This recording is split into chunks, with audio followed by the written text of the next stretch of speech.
اصل کھڑاک شروع، سیکولر بھارت کو بڑا سرپرائز مل گیا، مودی فارغ، بی جے پی آئندہ الیکشن لڑنے سے محروم، انٹرنیشنل لوبی کام کر گئی۔ ناظرین، اب آیا اونٹ پہاڑ کے نیچے، اپنے چہرے پر سینکڑوں چہرے لگانے والا بھارت بے نقاب ہو گیا۔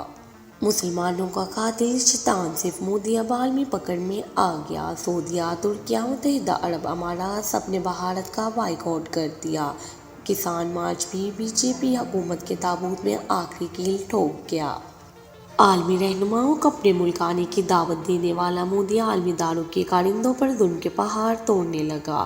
انٹرنیشنل میڈیا نے پوری دنیا کو ثبوت دکھا دیا۔ مودی سرکار آئندہ نئے انتخابات لڑنے کے قابل نہ رہی۔ عالمی بیٹھکوں نے سب کو بھارت کا مکروہ چہرہ دکھا دیا۔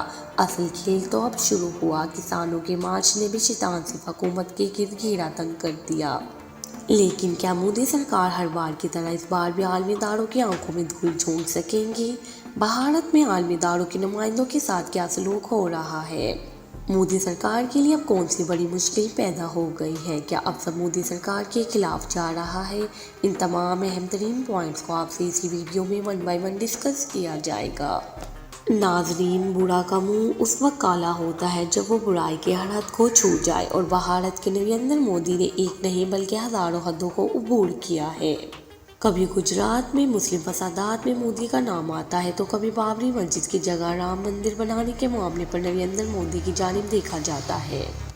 صرف یہی نہیں، کوئی ایسا موقع نہیں ہے جب مودی نے بھارت کے سیکولر ہونے کا ڈنڈورا نہ پیٹا ہو، کوئی ایسا موقع نہیں جب مودی سرکار نے مسلمانوں کی ہتک نہ کی ہو۔ اتنے مظالم اور زیادتیوں کے بعد اب اس شیطانی ٹولی کی پکڑ کا وقت آ گیا ہے۔ یہ پکڑ اب عالمی اداروں کو عالمی رہنماؤں کی جانب سے کیا جانے والی ہے، جس کا پہلا ثبوت تو یہ خبر ہے کہ مودی سرکار نے عوام کو شعور دینے والے افراد کو بھارت میں داخلے سے روک دیا گیا ہے، جس میں ایک عالمی ادارے کا اہم رہنما بھی شامل ہے۔ وہ کون ہے؟ کسے بھارت داخلے سے روکا گیا ہے؟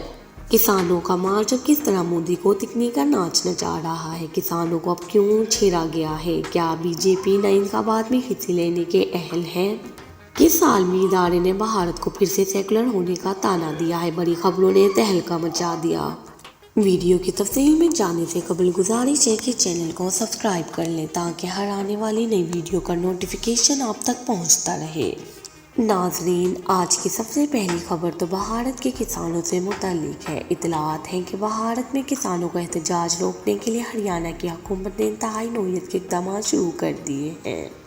ہریانہ اور پنجاب کے کسان دارالحکومت دہلی جانے کے لیے گھروں سے 15 دن پہلے ہی نکلے تھے اور اب تک پنجاب اور ہریانہ کی سرحد پر موجود ہیں۔ ہریانہ کی حکومت نے کسانوں کو دہلی کی طرف بڑھنے سے روکنے کے لیے طاقت کے استعمال کا راستہ اختیار کیا ہے۔ پولیس اور سیکورٹی اہلکاروں نے تصادم میں اب تک 4 کسان جان سے ہاتھ دھو بیٹھے ہیں۔ اب ہریانہ کی حکومت نے ایک قدم آگے چل کر کسانوں کے پاسپورٹس پر ضرب لگانے کا فیصلہ کیا ہے۔ ہریانہ پولیس نے صوبائی حکومت سے کہا ہے کہ جو کسان حکومت مخالف احتجاج میں شریک ہیں اور تشدد میں ملوث پائے گئے، ان کے پاسپورٹ منسوخ کر دیے جائیں۔ یاد رہے، کسان کی عدد بیشتر اہم فصلوں کے لیے کم از کم امدادی قیمت کا نئے سرے سے تعین چاہتی ہے۔ مودی سرکار سے کسان کی عدد مذاکرات کے 3 ادوار مکمل کر چکی ہے، تاہم اب تک کوئی ٹھوس نتیجہ برآمد نہیں ہوا۔ پنجاب اور ہریانہ کے کسانوں سے دیگر ریاستوں کے کسانوں نے بھی اظہار یکجہتی کیا ہے۔ کئی ریاستوں میں کسان تنظیموں نے احتجاج کرتے ہوئے مودی سرکار سے مطالبہ کیا ہے کہ موسمی تبدیلیوں سے کسانوں کو پہنچنے والے نقصان کے ازالے کا کوئی جامع اور قابل غور میکینزم لایا جائے۔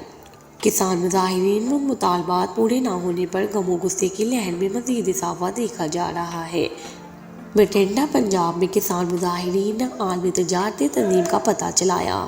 کسانوں کا کہنا ہے کہ مرکزی حکومت کو عالمی تجارتی تنظیم کی آنے والی میٹنگ میں ہمارا معاملہ اٹھانا ہوگا۔ کسانوں کے تحفظ کو یقینی بنانے کے لیے مودی سرکار کو ہمارے حقوق کا دفاع کرنا ہوگا۔ غیر ملکی میڈیا کے مطابق مودی سرکار کی جانب سے احتجاج کو بنا کر بھارت کے 7 اضلاع میں انٹرنیٹ کی سہولیات پر مکمل پابندی عائد ہے۔ ناظرین، بھارت میں عالمی آزادی اور بی جے پی نظریات پر تنقید کرنے والے اسکالرز کے ساتھ ناروا برتاؤ جاری ہے۔ بھارت میں علمی آزادی اور بی جے پی نظریات پر تنقید کرنے والے اسکالرز کے ساتھ ناروا برتاؤ جاری ہے۔ مودی سرکار کے نفرت انگیز نظر پر تنقید کرنے والی ماہر تعلیم کو بھارت میں داخلے سے روک دیا گیا۔ کشمیری پنڈت ماہر تعلیم پروفیسر نتاشا کول کو بھارت میں داخلے سے روک کر ایئرپورٹ سے واپس برطانیہ بھیج دیا گیا۔ کشمیر میڈیا سروس کے مطابق پروفیسر نتاشا کول کو کرناٹک کی کانگریس حکومت کی جانب سے منعقدہ آئین اور قومی اتحاد کنونشن 2024 میں شرکت کے لیے مدعو کیا گیا تھا۔ برطانوی نشریاتی ادارے کے مطابق پروفیسر کول کو معلومات فراہم کیے بغیر ہولڈنگ سیل میں 24 گھنٹے تک نظر بند رکھا گیا۔ پروفیسر کول نے بنگلور ہوائی اڈے پر امیگریشن حکام کی طرف سے بدسلوکی پر مایوسی کا اظہار کرتے ہوئے کہا کہ جمہوری اور آئینی اقدار پر بات کرنے پر بھارت میں داخلے سے روک دیا گیا۔ امیگریشن حکام نے غیر رسمی طور پر کہا کہ RSS پر ان کی تنقید داخلے سے انکار کی ایک وجہ ہو سکتی ہے۔ کرناٹک بی جے پی نے پروفیسر کول پر تنقید کرتے ہوئے انہیں ایک بھارت مخالف عنصر قرار دیا اور ان پر بھارت توڑو بریگیڈ کا حصہ ہونے کا الزام لگایا۔ بی جے پی نے پروفیسر کول کو پاکستان کا ہمدرد قرار دیتے ہوئے ان کی تحریروں کا حوالہ دیا جن میں بھارت کے بعض سیاسی نظریات پر تنقید کی گئی۔ مقبوضہ کشمیر کے سابق وزیر اعلیٰ محبوبہ مفتی نے پروفیسر کول کے ساتھ اظہار یکجہتی کرتے ہوئے کہا کہ کشمیری پروفیسر کو صرف اس لیے نشانہ بنایا گیا کہ وہ بی جے پی کے نظریے سے متفق نہیں۔ ماضی میں آتش تاثیر اشوک اور نتاشا کول کو نشانہ بنایا گیا۔ بی جے پی نے پروفیسر کول کو دعوت دینے پر کانگریس کی زیر قیادت کرناٹک حکومت پر تنقید کرتے ہوئے ان پر الزام لگایا کہ وہ بھارت کے اتحاد اور سالمیت کے لیے خطرہ ہیں۔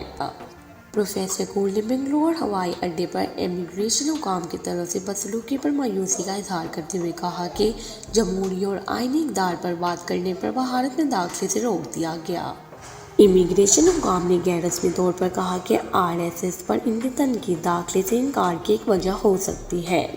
کرناٹک بی جے پی نے پروفیسر کول پر تنقید کرتے ہوئے انہیں ایک بھارت مخالف عنصر قرار دیا اور ان پر بھارت توڑو بریگیڈ کا حصہ ہونے کا الزام لگایا۔ بی جے پی نے پروفیسر کول کو پاکستان کا ہمدرد قرار دیتے ہوئے ان کی تحریروں کا حوالہ دیا جن میں بھارت کے بعض سیاسی نظریات پر تنقید کی گئی۔ مقبوضہ کشمیر کے سابق وزیر اعلیٰ محبوبہ مفتی نے پروفیسر کول کے ساتھ اظہار یکجہتی کرتے ہوئے کہا کہ کشمیری پروفیسر کو صرف اس لیے نشانہ بنایا گیا کہ وہ بی جے پی کے نظریے سے متفق نہیں۔ ماضی میں آتش تاثیر اشوک اور نتاشا کول کو نشانہ بنایا گیا۔ بی جے پی نے پروفیسر کول کو دعوت دینے پر کانگریس کی زیر قیادت کرناٹک حکومت پر تنقید کرتے ہوئے ان پر الزام لگایا کہ وہ بھارت کے اتحاد اور سالمیت کے لیے خطرہ ہیں۔